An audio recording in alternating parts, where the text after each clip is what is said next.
Van, you and I are involved in a lot of new builds. Yeah, we are, Keith. And getting an opportunity here to work on and fix a fence, it has some issues through the winter, so. That's right. New builds aren't always available. Funds may not be available, so Yeah. repairing fence is always going to be a ongoing thing on a ranch. And as you guys can see, we are on a working ranch. We are in a live pasture, so we're going to be very careful with these guys here behind us. But we talk a lot, Van, about animal pressure. Yep. But there is other pressure on this fence besides animal pressure. We're facing the north here, so you can see two draws through the mountains.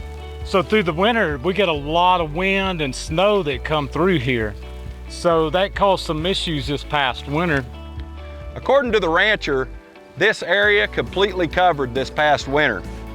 These cows were actually coming over, and the snow drifts were so high that they were walking over the fence. And it's just it's caused issues. But this is actually high tensile Bekaert Solidlock. Yep. The Solidlock hasn't failed.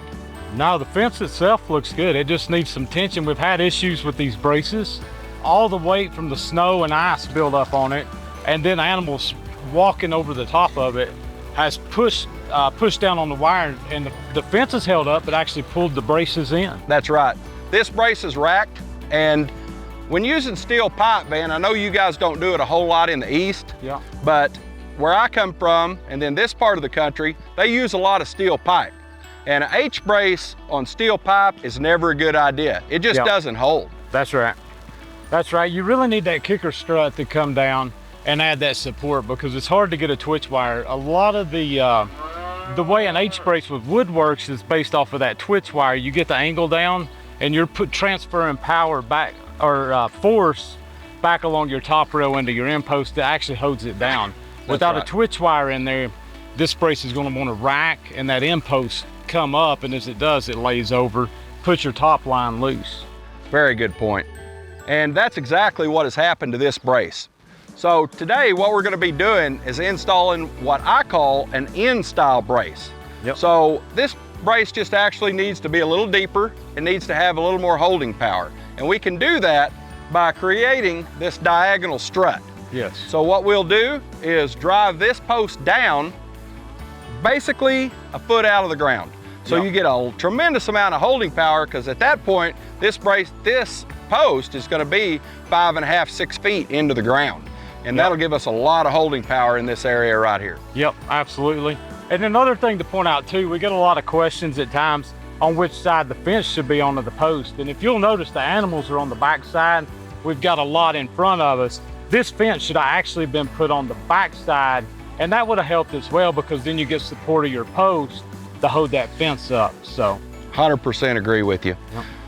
Also, what has failed is there is one line post in this fence. That's correct.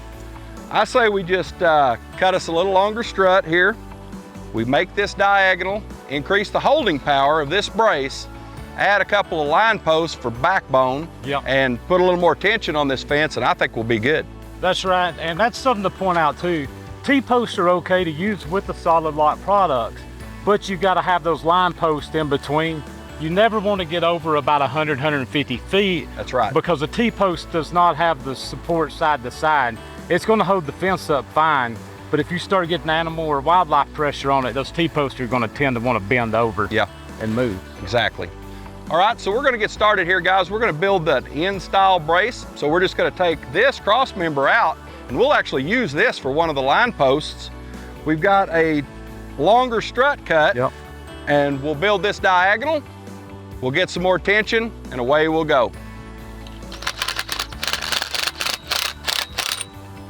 Ready? Yep. We're out. Man, this is not the bolt together kit that we usually use, but I've seen these before and I am familiar with them.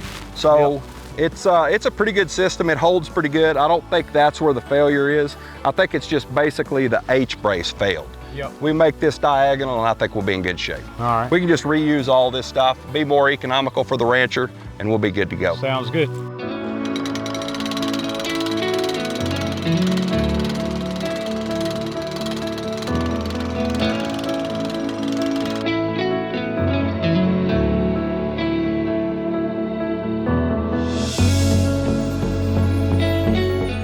now, I say we steal that line post, and we'll just take it on down here, set a couple more posts, and then come back, build that brace up, and we'll give it a little pull. All right, sounds good.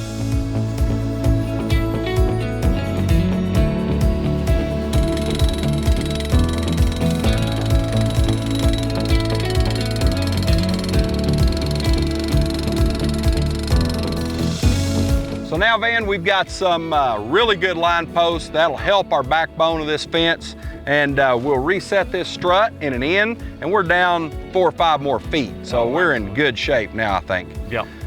We'll put this strut in, then we'll put our bars in, we'll tighten this fence up, and it'll be good to go.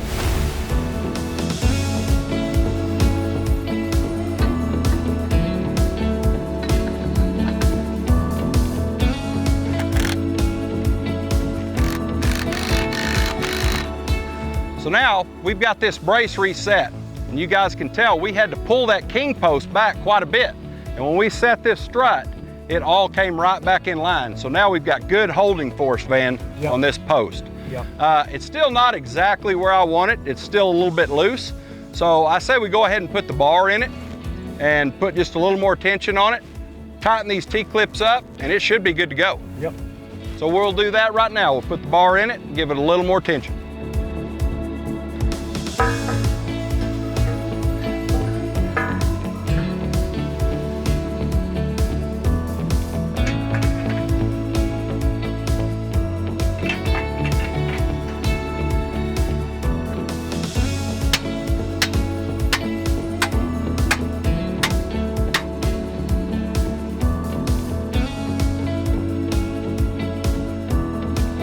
I think we're good.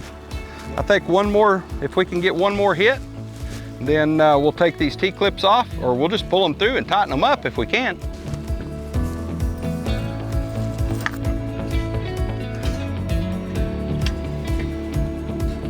About as good as you can ask for there, Keith. It held nice, less than a length.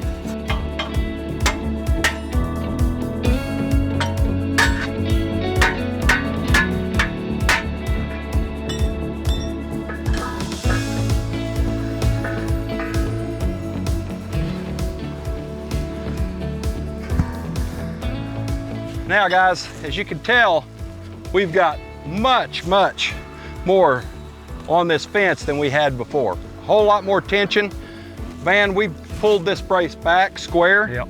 And when we set that strut and turned it loose, we've got a good brace now. We do. It held a lot better, and you can see the tension came up a lot better on this. That's and I think working through some terrain too, as we pick this fence up, it's going to help even more straighten everything back up and get it clipped back up to the post. Yep. So.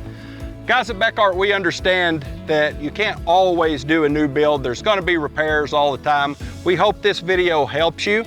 Check us out at fencing.bekaert.com.